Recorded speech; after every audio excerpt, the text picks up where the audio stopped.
Day है, इसके ऊपर आपने इतनी सारी बातें की, लोग यहाँ पर आए, लोगों ने आपका सपोर्ट भी किया, तो कुछ कहना चाहेंगे आप कि कैसा रहा ये आपके लिए आज का ये डे स्पेशल? हाँ, ये मेंस्ट्रुअल हाइजीन डे हम लोग हर साल सेलिब्रेट करते हैं और इसी दिन 2017 में मैंने T foundation sanitary pad bank की स्थापना की थी और इस काम के लिए मतलब मुझे प्रेसिडेंट अवार्ड भी मिल चुका है, फर्स्ट लेडी अवार्ड, क्योंकि ये डिजिटल सैनिटरी पैड बैंक है। और मैं चाहती हूँ कि हर समाज की हर स्त्री को मेंस्ट्रुअल हाइजीन समझ में आए, वो सैनिटरी पैड का यूज़ करें और इस बारे में अवेयरनेस होना चाहिए, ऐसा मुझे लगता है। हमारे देश में लगभग 85% जो लेडीज़ है उनको आज भी सैनिटरी पैड यूज़ करने के लिए नहीं मिलता है, क्योंकि उनके पास अवेयरनेस नहीं है या तो अफोर्ड नहीं कर सकती है। लेकिन हमें इस बारे में अवेयरनेस इसलिए करना है कि बहुत सारी लेडीज़ जो हाइजीन के बारे में जानती नहीं है, मेंस्ट्रुअल मतलब जब पीरियड होते हैं और फिर कपड़ा यूज़ करना या कुछ ऐसी चीज़ें यूज़ करके कि उससे सर्विकल कैंसर होता है और इस कैंसर से बचने के लिए हम लेडीज़ को आह्वान करते हैं कि आप इसके बारे में सोचो, समझो और आप स्वच्छता रखो। मासिक जब भी आती है, पीरियड्स आते हैं, तब आप स्वच्छता रखो, अवेयरनेस करो और सैनिटरी पैड जैसे यूज़ करके सर्विकल कैंसर से खुद को बचाओ। एंड जैसा कि यहाँ पर ही बात हो रही है कि हम मैडम को नेशनल लेवल पर देखना चाहते हैं, जिस तरह से आप यहाँ पर बहुत ही शांति तरीके से काम कर रही है, अपने एरिया के लोगों ने बहुत ही अप्रिशिएट किया, तो हम क्या कुछ स्ट्रेटेजी देखेंगे आपको नेशनल लेवल पर जाते हुए? ये आज मेंस्ट्रुअल हाइजीन डे है, पूरा सोशल कॉज है और मैं चाहती हूँ कि राजनीति के आगे जाके सिर्फ हमारी जो महिलाएं हैं 50% इसके बारे में सोचना, इनके बारे में काम करना, इसके ऊपर मैं ज़्यादा ध्यान दे रही हूँ। तो मुझे लगता है आज का दिन यही सेलिब्रेशन हमारे लिए बहुत बड़ा है। हर वर्ल्ड के लोगों को हर जगह पर ये सैनिटरी पैड पहुँचे, उसके लिए क्या कुछ प्लानिंग होगी आपको? हम बहुत सारे स्कूलों को लेते हैं, हर महीना फ्री ऑफ कॉस्ट देते हैं। हम लोग फ्री ऑफ कॉस्ट काम करते हैं और अवेयरनेस भी करते हैं और काफ़ी महिलाएं जो कि जो मतलब आर्थिक इससे ले नहीं सकती है, जैसे ऑरेंज रेशन कार्ड जिनके पास है उनके पास इतने पैसे नहीं होते कि वो ले सकते हैं, तो उन सारी महिलाओं को आदिवासी पाड़े में हम लोग जाके खुद देते हैं और हर महीना रेगुलर देते हैं।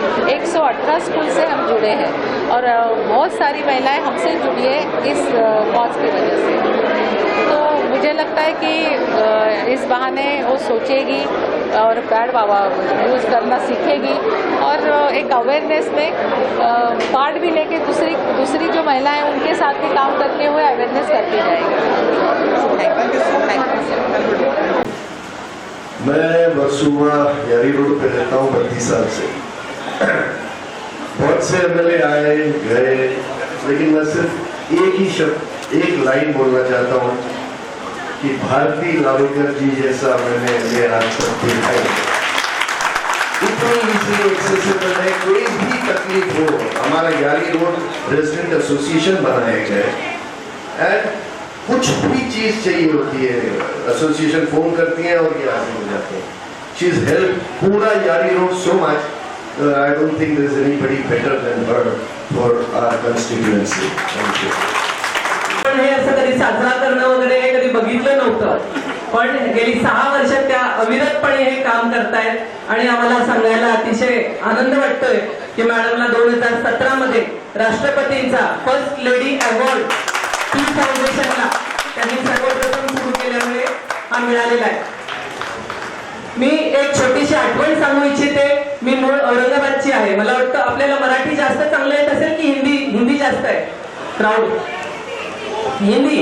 मैं एक याद बताना चाहूंगी इस ओकेजन पर कि औरंगाबाद में जब हम लोग पढ़ रहे थे, कॉलेज में पढ़ाई कर रहे थे, तब एक लड़की थी रिंकू देशमुख नाम की आई थी। वो लड़की अपने बॉयफ्रेंड के साथ कॉलेज रोड पर जा रही थी और उन दोनों में कुछ अनबन हो गई। उस लड़के ने पेट्रोल निकाला, उसके ऊपर पेट्रोल डाला और उस लड़की को जला दिया। वो केस जब हम लोग पुलिस में भी नहीं थे तब वो केस हमने सुना देखा, लेकिन उस लड़की को पेट्रोल डाल के जलाने के बाद उसकी डेथ हो गई। वो ऑलमोस्ट 1 वीक तक जीने के लिए संघर्ष कर रही थी। तब कोई नहीं था, लेकिन भारती जी उसके लिए खड़ी हो गई। सोशल वर्कर जो मैंने देखी है कि वो पहली सोशल वर्कर है जिन्होंने उस लड़की के लिए आवाज उठाई। इनके साथ हमारे एक और फ्रेंड है सोशल वर्कर डॉक्टर चारुलता रोजेकर, और इन्होंने मिलकर मुझे तब याद है कि एक अच्छा और बड़ा मोर्चा महिलाओं के लिए, कि महिला के समर्थन के लिए निकाला, वो इन्होंने निकाला कि उस लड़की को जस्टिस मिलना चाहिए। ये तो इस देश की जो सबसे बड़ी सेलिब्रिटी है वो मेरी बहन है भारती लावेकर जी। इनका काम इतना शानदार है हर क्षेत्र में, मतलब जो राजनेता होते हैं उनका सारा दिन दिमाग रहता है बूथ में और बोर्ड में, मैं चुनाव कैसे जीतूं, फिर से कैसे जीतूं, मंत्री कैसे बनूं, मुख्यमंत्री कैसे बनूं। लेकिन भारती जी राजनेता होने के बाद भी सारा दिन ये समाज के लिए चिंतित रहती है कि मैं समाज के लिए कैसे हमेशा अवेलेबल रहूं, कैसे समाज के लिए मैं सारा दिन काम करती रहूं। और उन छोटी छोटी बातों पे इनका ध्यान जाता है जिसपे किसी ना तो राजनीतिक कार्यकर्ता का ध्यान जाता है और ना ही जल्दी से सामाजिक कार्यकर्ता का ध्यान जाता है। अब जहां तक ये सैनिटरी पैड की बात है, इन्होंने इतना सुंदर इसका मॉडल बनाया है कि इस पैड को प्रोवाइड कराने के लिए समाज को भी इन्होंने एक संगठन बना दिया है। कितनी रिक्वायरमेंट है, बहन जी ने इसके लिए जो ऐप तैयार की है वो इतना सुंदर मॉडल है कि उससे कोई भी प्रेरणा ले सकता है।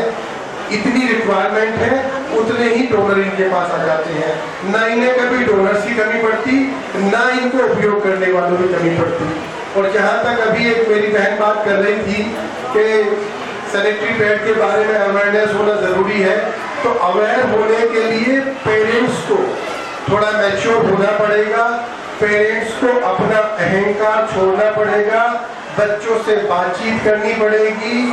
अभी भी हमारे समाज में इवन लोखंडवाला जैसी जगह पे, मुंबई जैसी जगह पे, मैं गांव खेड़े की बात नहीं कर रहा हूँ, यहाँ भी माँ बाप अपने बच्चों से इस विषय में बात करने में खुल के शर्माते हैं, झिझकते हैं।